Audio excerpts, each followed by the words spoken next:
Have you ever wondered where the band Durand-Durand got its name? Durand-Durand?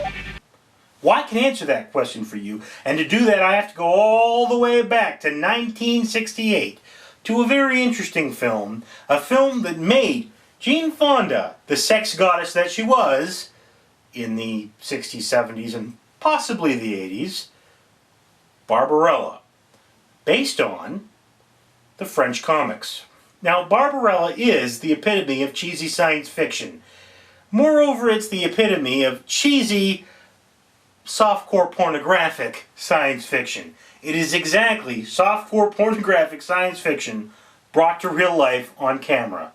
This film was a financial failure, an absolute flop at the box office, but the band Durand-Durand actually derived their name from Dr. Durand-Durand, who the title character of Barbarella is sent to go find in the film. Now, look, this film, I have to admit, it doesn't have the best of production value. The special effects are kind of silly. There's a lot of nudity, but not well done nudity. I mean, it's the blink and you miss it kind. And probably my least favorite fact about this film is that it depicts, I think in the body of the film, maybe 3 bodies of sexually assaulted women. Dead sexually assaulted women. So there is an overall undertone of utter darkness, which I think it comes more from the French side of things, the French having at this point in the 60s. They're very much detached from the ability to fight in the Cold War. They know it's between America and the Soviet Union. They've already seen their country taken by the Germans in World War II. And France has a certain feeling of darkness and powerlessness, and that has colored their literature, particularly the Barbarella comics.